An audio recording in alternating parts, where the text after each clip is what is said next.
Everyone, this is me Sadia here. मैं आपके लिए लेकर आई हूँ एक और रीडिंग जो कि होगी उन लोगों के लिए जो राइट नाउ नो कांटेक्ट की सिचुएशन में है और जानना चाहते हैं कि आपका स्पेसिफिक समवन आपको लेकर, इस रिलेशनशिप को लेकर क्या सोच रहा है, क्या फील कर रहा है। तो लेट्स फाइंड आउट। इस रीडिंग में हम आपके पर्सन के मैसेजेस भी ऐड करेंगे। So stay tune. और रीडिंग शुरू करने से पहले रिमाइंड करवा दूं कि ये एक जनरल रीडिंग है। सो अगर आपको पर्सनलाइज रीडिंग देनी है तो रीच आउट कर सकते हो। ईमेल आईडी डिस्क्रिप्शन बॉक्स में गिवन है। सो क्या सोच रहा है आपका पर्सन नो कॉन्टैक्ट की सिचुएशन में आपके बारे में? कुछ सोच भी रहा है या नहीं? Be open to that as well, क्योंकि जनरल रीडिंग है तो जस्ट नो दैट। क्या सोच रहा है आपका पर्सन आपको लेकर, इस कनेक्शन को लेकर नो कॉन्टैक्ट की सिचुएशन में? Let's find out. Sudden change, shocking news, surprise, Epiphany, transformation, addiction, codependent, obsession, restrain, possession, control and emotional block. अच्छा, आपके पर्सन आपको लेकर, इस कनेक्शन को लेकर बहुत ज़्यादा इमोशनली ब्लॉक्ड फील करते हैं। रीज़न ये हो सकता है कि जो भी आपका कनेक्शन है आपके पर्सन के साथ, उसमें जिस तरह से आपकी रिलेशनशिप की एंडिंग हुई है वो एक काफ़ी ज़्यादा रीज़न हो सकता है। या तो आपका पर्सन बहुत एडिक्टिव है, या फिर आप उनको लेकर बहुत ज़्यादा एडिक्शन थी आपको, जिसकी वजह से आप दोनों के रिलेशनशिप में एक स्टेबिलिटी नहीं रह सकी। कहीं ना कहीं आपका रिलेशनशिप को डिपेंडेंट हो सकता है और जिसकी वजह से आपका रिलेशनशिप जो है आगे नहीं चल सका। आपके पर्सन की तरफ से वो एडिक्शन हो सकती है, आपके एंड से वो एडिक्शन हो सकती है। ये भी पॉसिबल है कि जैसे आपका पर्सन अगर वर्कaholic था और वो आपको टाइम नहीं दे पा रहे थे तो आप ऑब्सेस हो रहे थे, तो कहीं ना कहीं ऑब्सेशन और इस तरह के नेगेटिव इमोशंस ने आपके रिश्ते को काफ़ी ख़राब किया था। और अभी भी जब आपके पर्सन आपके बारे में सोचते हैं तो कहीं ना कहीं वो उन चीज़ों के बारे में भी सोचते हैं। आप में से वो लोग जिनका पर्सन एडिक्शंस में है, जैसे स्मोकिंग है, ड्रिंकिंग है, या कुछ इस तरह की चीज़ें करता है, या लड़कियां लड़के अगर इनकी फिजिकल उनको उस तरह की चीज़ों की ज़रूरत रहती है, तो मुझे लगता है कि कहीं ना कहीं जो रीजंस रहे हैं आप लोगों के रिलेशनशिप को एंड होने के, वो उन चीज़ों को अंडरस्टैंड करते हुए अपने आप को चेंज करने की भी कोशिश कर रहा हो सकता है पर्सन, क्योंकि कहीं ना कहीं वो अपनी लाइफ को कंट्रोल करना चाह रहे हैं अब अच्छे तरीके से, पॉजिटिव तरीके से। लेट्स सी कि क्या सोच रहा है आपका पर्सन आपके बारे में इस नो कॉन्टैक्ट में रहते हुए। क्या वो स्टिल इमोशनली ब्लॉक फील कर रहे हैं? 4 ऑफ कप्स का कार्ड है। मुझे लगता है कि पर्सन किसी अपॉर्चुनिटी का वेट कर रहा है, किसी सिचुएशन का वेट कर रहा है कि चीज़ें थोड़ी बेहतर हों ताकि शायद वो सही डिसीजन ले सके। इट्स नॉट दैट कि वो चीज़ों का बेहतर होने का वेट करे ताकि वो आपकी तरफ एक्शन ले सके, लेकिन ऐसा लग रहा है कि कहीं ना कहीं वो जानता है कि कुछ गलतियां हुई हैं उसके एंड से, जो कि शायद अवेलेबल ना होना रिलेशनशिप में वो एक गलती हो सकती है, को डिपेंडेंट होना वो एक रिलेशनशिप में गलती हो सकती है, रिलेशनशिप को सीरियस ना लेना वो एक गलती हो सकती है। लेकिन कुछ ऐसी चीज़ें हैं जिसको वो बेटर अप करना चाह रहा है, जैसे जिन चीज़ों अगर आपके पर्सन ने, जैसे फॉर इंस्टेंस अगर आपका पर्सन अपनी फैमिली की बहुत बात मानता है, फैमिली की बहुत बात सुनता है, तो अगेन वो चीज़ें जहाँ पर उसको लग रहा था कि शायद वो कंट्रोल्ड था अपनी फैमिली के हाथों, तो कहीं ना कहीं वो चीज़ें भी वो अंडरस्टैंड कर रहा है। मुझे लग रहा है कि आपका पर्सन अपनी लाइफ का कंट्रोल अपने हाथ में लेना चाहते हैं, जो कि शायद पहले नहीं था। पहले उनका ऑब्सेशन, उनके नेगेटिव जो चीज़ें इन्वॉल्वमेंट्स हो सकती हैं वो उनके ऊपर हावी थे, लेकिन कुछ ना कुछ वो डेफिनेटली चेंज करने की कोशिश कर रहे हैं, ट्रांसफॉर्म होने की कोशिश कर रहे हैं, जिससे एटलीस्ट वो अपनी लाइफ के बेटर डिसीजंस ले सकें आपको लेकर, इस कनेक्शन को लेकर। So with the chariot card ऐसा लग रहा है कि स्लोली बट श्योरली पर्सन अपने ऊपर काम करके आपकी तरफ एक्शन लेना चाहेगा, क्योंकि यहाँ पर ऐसा लग रहा है कि जैसे दे सी कि कहाँ गलती उनसे हुई, कहाँ गलती आपसे हुई। कहीं ना कहीं वो जो रियलाइजेशन है वो बहुत जल्द आपके पर्सन को प्रॉपरली हो जाएगी। अभी तो वो एक छोटे छोटे स्टेप्स देते हुए दिख रहे हैं यहाँ पर, लेकिन कुछ ना कुछ ऐसा, क्योंकि जब आप अपने आप को इम्प्रूव करने की कोशिश में जुट जाते हो ना तो आप इम्प्रूव हो जाते हो। थोड़ा टाइम लग सकता है, थोड़ा एफर्ट लग सकता है, लेकिन पर्सन विलिंग है। मुझे लगता है आप में से मेजॉरिटी लोगों के लिए पर्सन आपके पास वापस आना चाहता है, इस कनेक्शन को फिर से रिवाइव करना चाहता है। कहीं ना कहीं उसको लगता है कि जो आपके साथ उसका जो कनेक्शन था वो बहुत अच्छा था, बहुत पॉजिटिव था। एक और चीज़ जो मुझे दिख रही है यहाँ पर आपके पर्सन के एंड से, वो है उनकी डिज़ायर आपको लेकर, इस कनेक्शन को लेकर। कहीं ना कहीं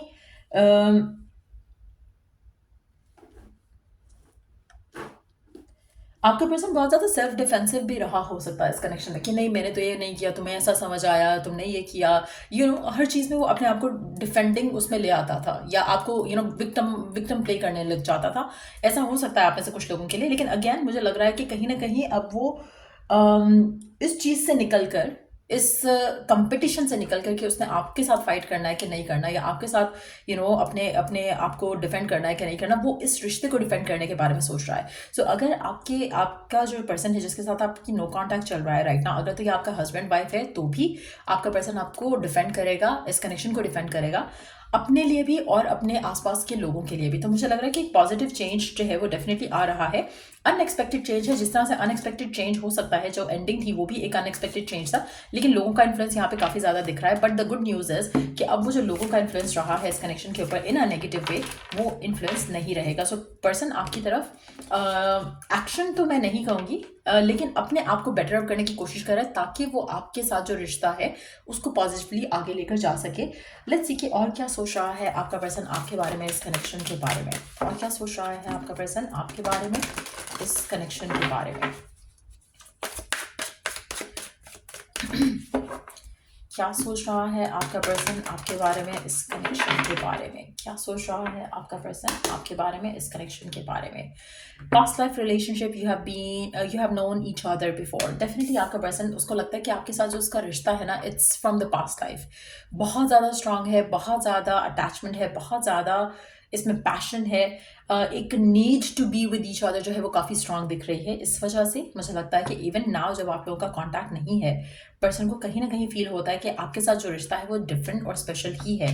आपका पर्सन इस रिश्ते को रिवाइव करना चाहता है और एक जो फ्रेंडशिप का एलिमेंट है इस कनेक्शन में उसको भी रिवाइव करना चाहता है। कहीं ना कहीं वो जानता है कि जहाँ पर आप लोग अच्छे से रह सकते थे, वहाँ पर लोगों की वजह से भी और सर्कमस्टांसिस की वजह से भी वो कनेक्शन को उस तरह से टाइम नहीं दे पाए जैसा कि शायद वो देना चाहते थे, या देना उनकी डिज़ायर था। लेट्स सी कि क्या कहना चाहता है आपका पर्सन आपको राइट नाउ करंट सिचुएशन में, जहाँ पर नो कांटेक्ट चल रहा है। क्या कहना चाहता है आपका पर्सन आपसे राइट नाउ, क्या है उसके मन में जो कहना चाहता है आपसे। The heat between us is intense. आपका पर्सन कहना चाहता है कि आप दोनों के दरम्यान में जो पैशन है, जो हीट है, जो फायर है, वो बहुत इंटेंस है। Why do I deserve someone like you. कहीं ना कहीं उसको अपनी जब गलती का एहसास होता है ना, तो वो सोचता है कि आप बहुत अच्छा डिजर्व करते हो। कहीं ना कहीं उसको लगता है कि मैं आप जैसा पर्सन डिजर्व नहीं करता, आप बहुत अच्छे इंसान हो, बहुत अच्छा डिजर्व करते हो, I can't take it any more. आपका पर्सन आपसे कहना चाहता है कि वो इन सब चीज़ों को और हैंडल नहीं कर सकता। शायद जो आप दोनों के दरम्यान में डिस्टेंस है उसको हैंडल नहीं कर पा रहा वो। The passion is too much. उसको लगता है कि आपके लिए जो उसके दिल में जो पैशन है, it is getting too much for them to handle. एक और लास्ट मैसेज देख लेते हैं, यू डिजर्व बेटर। अगेन मुझे लगता है कि आपके पर्सन रियलाइज कर पाते हैं कि आप बहुत अच्छे इंसान हो, बहुत अच्छे लवर भी हो सकते हो, बट कहीं ना कहीं वो शायद आपको सही से हैंडल नहीं कर पाए, सिचुएशन को सही से हैंडल नहीं कर पाए। लेकिन लेट्स सी कि आने वाले टाइम में क्या एक्शन लेगा आपका पर्सन आपकी तरफ, क्या पर्सन एक्शन लेगा आपकी तरफ इस रिलेशनशिप को लेकर, क्या एक्शन होगा आपके पर्सन का आपकी तरफ। डेथ, अगेन ट्रांसफॉर्मेशन का कार्ड जो कि पहले भी आया था उसमें।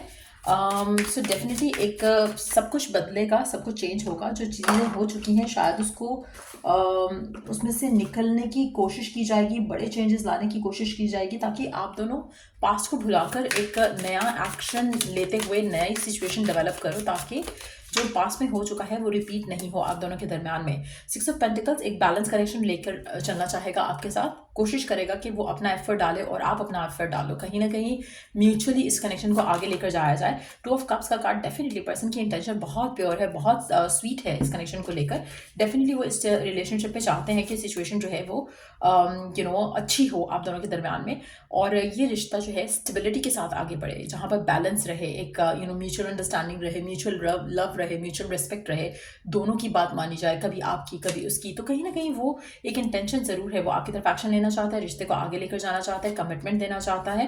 डेफिनेटली बहुत ज़्यादा पॉजिटिव थॉट्स एंड एनर्जीज तो है, लेकिन यहाँ पर उनके मैसेजेस के साथ लगता है कि आपके पर्सन जो है इनसिक्योर है।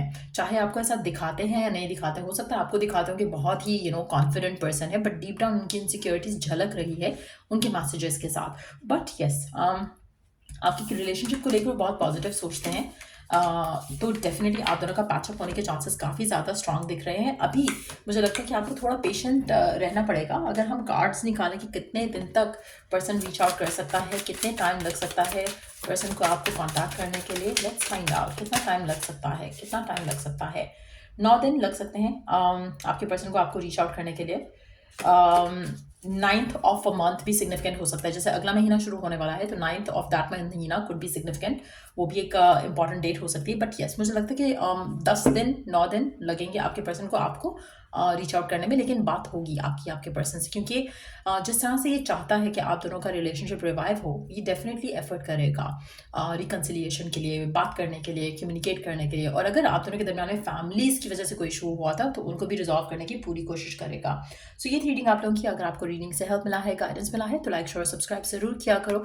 उससे रीडिंग और लोगों को सजेशन में जाएगी, जो कि मेरे चैनल के लिए अच्छा रहेगा। So do that as well. So या अगर कोई टॉपिक है सजेशन के लिए तो दे सकते हो कमेंट सेक्शन में। उसके अलावा अगर आप चाहते हो पाम रीडिंग्स विद मी तो वो भी ले सकते हो। उसके अलावा अगर आपको एफर्मेशंस बुक करना है नेक्स्ट मंथ के लिए तो वो भी कर सकते हो। कोई भी विश से रिलेटेड हो सकता है, इन जनरल भी हो सकता है। सो या till you the next read, take care, bye.